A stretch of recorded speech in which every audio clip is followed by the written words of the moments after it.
Hello, my friends, and welcome back to PlayStation Underground. I am joined by James from Insomniac, and we are playing Ratchet & Clank, which is coming to PS4 on April 12th. Depending on when you're listening, you're watching this. That could be really soon or now. Yeah, it's so right welcome. upon us. When we're recording this, it's really soon I know. already. So is the studio, like, the excitement level? Is it building? Are you guys feeling good? Are you relieved? Yeah, it's kind of insane because we've honestly been working on this for so long. The film has taken several years. The game has taken a lot of time too, and it's just kind of a relief to finally have it out there and actually have Ratchet on the PlayStation 4 for the first time. So.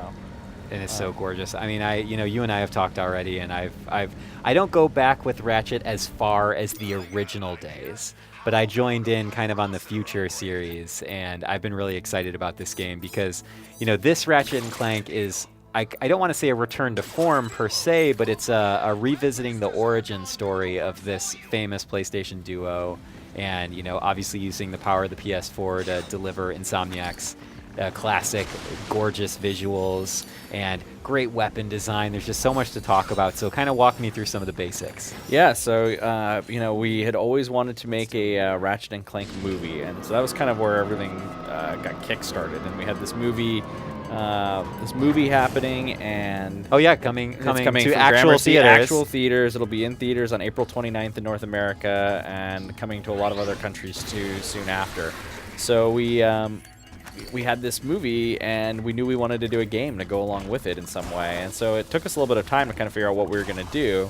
And a big thought was, well, the movie, is going to introduce a whole new audience to Ratchet and Clank. Well, let's do the same thing with the game, and let's go back to the origin story like the movie's going to do.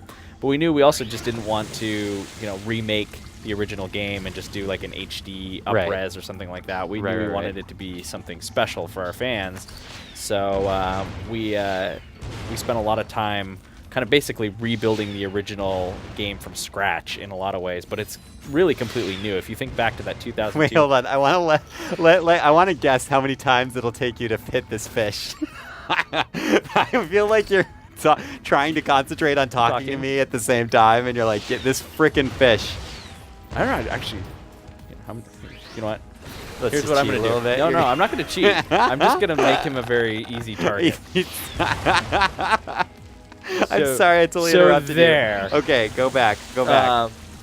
No, so, we kind of knew, and I can even thrust her down here, too. Ooh. Classic. But Underwater Ratchet. Yeah, as always. So yeah, we knew we wanted to, retell that origin story, but we knew the movie was going to introduce some new plot elements, and so we knew we had to kind of go back. Think about the 2002 Ratchet and Clank. That was a game that was, very kind of crude in terms of Ratchet standards. If you played it in the HD collection on PS3, don't say that. Well, no, but think about it. Like, that was our first time out, and Yeah. we've iterated a ton since then. So like back then, you couldn't strafe. The weapons didn't level up. So, everything was a gadget, actually, technically. I don't think they were even called weapons. Everything were gadgets. So the enemies are completely different, and so in this game, just, updating it to modern Ratchet controls means we basically had to modernize the entire thing to make it all work, because there's just no way to, make Ratchet and Clank, feel like there's no way to make that game. Let's just remake that game and make it feel like modern Ratchet and Clank. Essentially, you really needed to start from scratch. Right, those enemies, those enemies need to behave. If Ratchet can strafe and like shoot normally, the enemies are all have to be completely different, and all the setups have to be reworked. Like all of that has to be redone. And so then the movie features weapons from across the series, so we knew the weapon arsenal was gonna, do that, but basically be completely different from the weapon arsenal in the first game. And so we spent a lot of time kind of figuring out what those elements would be, and basically rebuilding everything from scratch. We didn't like import the old game or anything like that. We rebuilt all the levels and assets, and there's some brand new planets, there's brand new weapons and enemies, there's cutscenes from the there's 60 minutes of new cutscenes, plus there's about 20 minutes of the film footage is in the game as well, so you'll see little bits of the film to tell some key story moments. And really, as a whole, it just feels like, if you're a fan of the series, this will feel really familiar in places. You'll go to planets and locations you remember and have some story elements you remember, but at the same time, it's also going to feel really fresh and new, and that was one of the big keys for us. And I feel like the classic question with you guys, which I'm sure you've answered maybe 5 billion times, is about weapons. It's about like, oh, what are the cool Insomniac style weapons in this game? I see some familiar ones, but there's also I think you guys are going to be adding a couple new items here and there For as well, sure. right? So if let's see, I did buy it, didn't I? Oh, maybe I didn't buy it. Maybe I just bought Mr. Zircon. So we have one that if we get enough bolts, maybe I can buy it before we get done here, and that's called the Pixelator, and that's a brand new weapon for this game. And the Pixelator is just this terrific gun that turns everything into old school pixels, and it's kind of funny because it's actually an idea we had back on the PS3, but it's really hard to make beautiful assets look bad. Exactly. It takes a lot of processing power to make turn them into little boxes and voxels essentially. So we spent a lot of time working on that, but it turned out really well, and they explode in this like shower of pixels, and it's just really fun. And there's all these like old school video game effects with it, and it's just something we were really that we think is really fun, and definitely is like a classic. Man, that's embarrassing. Oh no! I keep getting caught on those guys while talking. All right, well, let's do this for real. You the amount of crap I'm gonna get when this goes out is gonna be unreal. Who knows? Maybe people will celebrate how real of an insight into Ratchet and Clank this is, or we'll just cut it out. Doesn't matter. Oh, well, it could be good too. Hopefully, I didn't say anything too good where you have to leave it in. No, it's okay. I'm known for sometimes dying in demos.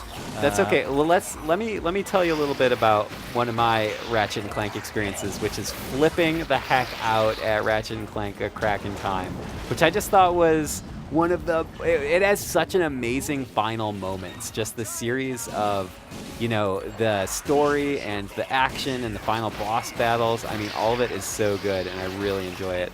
And also, I'm just going to keep my fingers crossed for. I think you got it this time. Yeah, I think so too. That was really tight, man. Yeah, it's a tight. It's not super easy all the time. I think you got it. Oof, that was close. I think it said 6 to 7%. Yeah, it's pretty much down to like Ratchet was about to run out of breath. Yeah, see, even Ratchet thought it was close.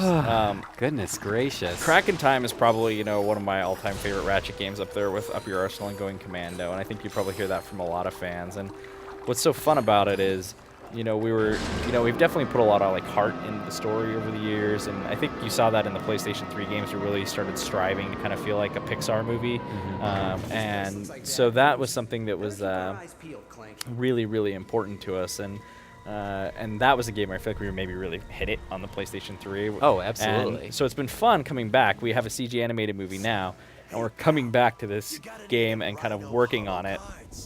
And making this CG animated, making this experience feel like a CG animated movie, but also kind of being able to inject that. Because if you think back to the original game, Ratchet actually was sort of a jerk to Clank in the original Ratchet and Clank, and that's actually not quite. There's a lot of the plot elements from the original game we've kept and stayed the same, but I would say we've softened that a bit because that wasn't really what we wanted. We actually changed voice actors after the first Ratchet game, so James Arnold Taylor has only been Ratchet since Going Commando.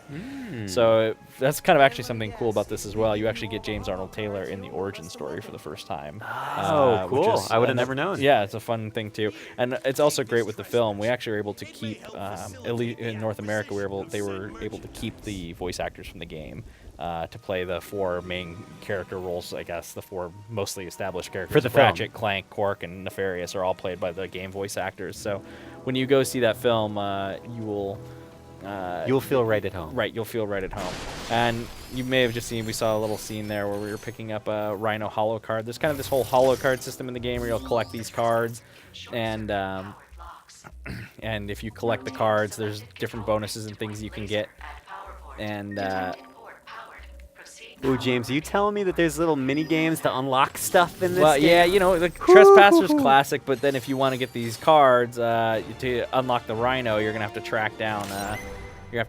So there's lots of different cards we can view, and You got cards in this game. yeah, I'll too. jump into it real quick. There's just so you collect your first holo card, and as you defeat enemies and do things, you'll get sets, which will open. So I'm gonna open this pack of cards, and I've got several weapons, and look, there's a Rhino card, and if you collect all of those, you'll actually get the Rhino. So there's packs of Wait, cards. you have a full card system in this game? Yeah, to James, you're collect- speaking my language collect right stuff. now. Yeah, I love cards in video games. Yep, and if you collect multiples, you can trade them all in. So there's different sets of cards for each planet and weapons and things like that. Wait, too. do the cards actually unlock the weapons, or are they No, just you like still it's will- like a collectible card game? It's like basically? a collectible. It's like a Okay. collection, and you get stats on your collections and your different sets and things like that, and it'll increase your drop rates and things like that for you get Oh my bonuses for doing it. gosh. So there's just an extra little item to collect throughout the James, game as well. you guys just design. I think in the board meeting and Ted was sitting at the front of the table in his giant executive office. I'm assuming that he has.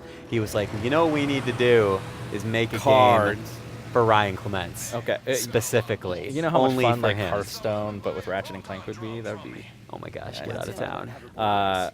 I went down that rabbit hole for a long time. Let me show you one other. I'll show you one other quick cool polish thing that fans may, So we've always had the weapon wheel, classic, pauses the action while you do it.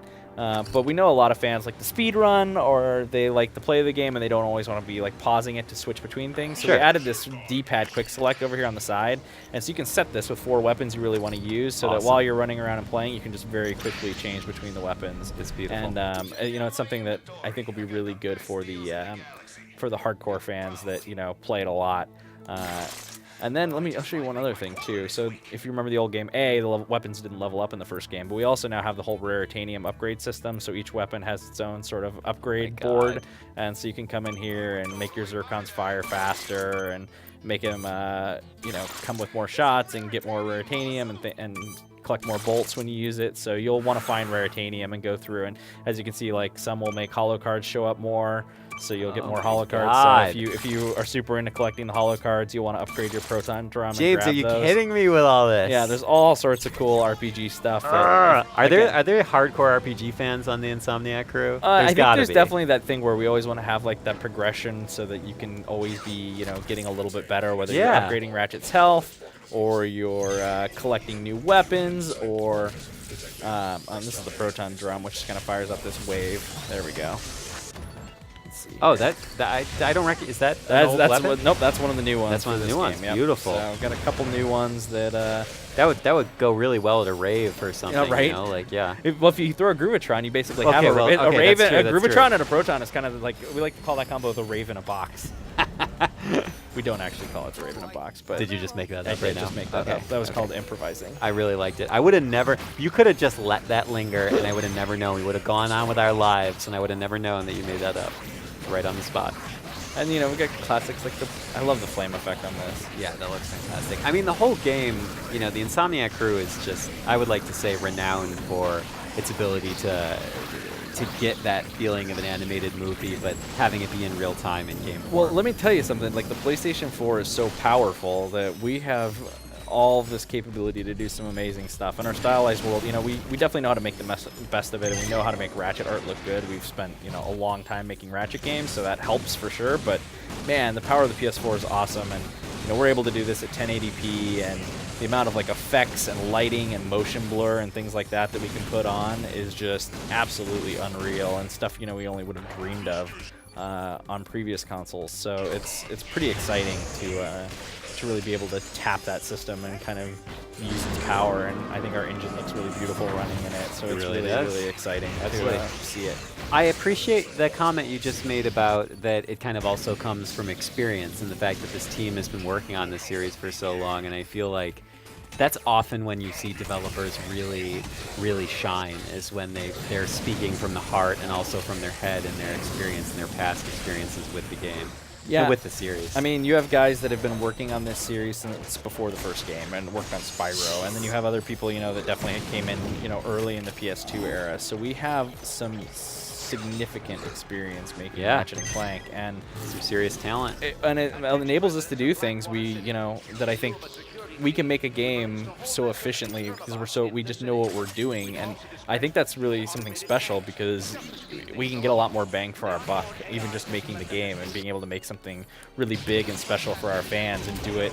There's that level up. Yep. Oh, and it feels so good every time, and do it, and do it on a more limited budget, and I think that's something that is kind of awesome, and really speaks to the talent of the team and just the experience and passion we have for creating Ratchet and Clank games. Yeah, beautiful. And I just love, I love how you're casually just dispensing all this chaos while you're talking about development. Yeah, you know, you get your Mr. Zircon out, and oh, look, I just picked up another card. And now it's like, hey, change your weapon, dummy. Oh, now we got a tank. Oh, boy. You're handling yourself very well, though. Well, I mean, as long as it's not a timed running challenge from water, I'm fine. As long as it's Ratchet not, combat? As long as it's not a single slow-moving fish or a timed water challenge, James has it on lock. You know, it's really ever since Teenage Mutant Ninja Turtles on, like, the NES, like, the sewer levels always get me down. But once I'm out on the streets, it's fine. when you hit the streets. Oh, man. Yeah, this is looking really. I mean, and I just want to play this now. We don't have long to wait either. I shouldn't even complain. It's not like I have to wait like months and months. It's April coming up. 12th it's really, really exciting for us. Like I said, it's been weird. You know, you think about Ratchet and Clank. A Crack in Time came out 6.5 years ago. So that's how long it's been since we've had kind of a full story-based disc Ratchet and Clank. We had, had All for One, which is 4-player, and we had the side games, Full Frontal Assault and Into the Nexus. And if you haven't played Into the Nexus, you should. I think it came out right after the PS4 did, so it kind of may have got a little lost for some fans in the excitement of PlayStation 4 launching. But we have, even that was still, 2.5 years ago, almost, or a year. So it's been That's so wild. It's been a while since there's been a Ratchet and Clank adventure, so it's going to be really fun just to get out there and have this game out there for all our fans and PlayStation fans to play. And it feels like there's a lot of people that haven't played a Ratchet game in a while that are kind of looking forward to getting back on it. So that's something that's got us really excited too. And then you've got a movie too. So I know. It's a great month for Ratchet. April is Lombax Awareness Month.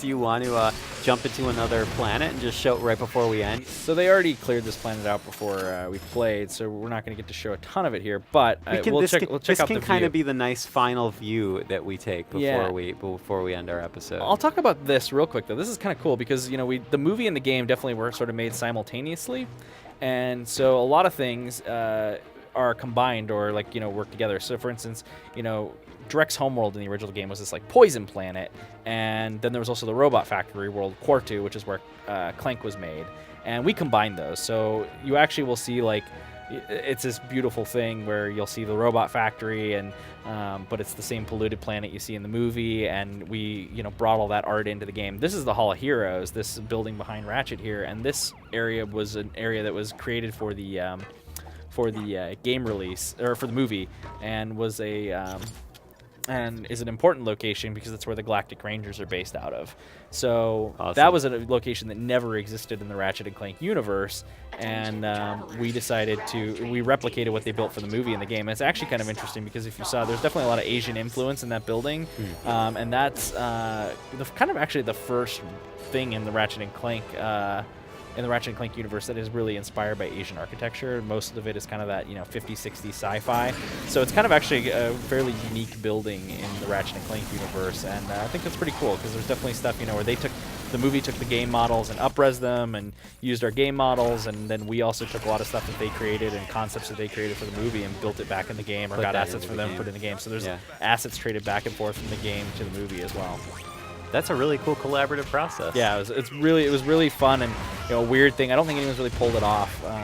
And I hope most of all, there's been a lot of video game movies over the years that people didn't love, and we'll see what people think of the movie when it comes out. But if there's one thing I'm really confident about, is that if you're a fan of Ratchet and Clank, you're going to love the film because it just is really, really true to the universe and the characters. And so if nothing else, I think the movie that we made is something that the fans of the series are really going to love and feels true to the game and the characters that they know. Well, you know what else I love? That Ratchet and Clank is coming to PS4 on April 12th. We did it, James. Yeah, we did it. Thank you. Just right in time, sort of. Right. Thank you so much for being here. Yeah, thanks for having us. Ratchet and Clank PS4, April 12th. Movie, April 29th. In theaters. Lombax Awareness Month. Yep. Thank you so much for joining us on PlayStation Underground. We will see you next time. All right, later.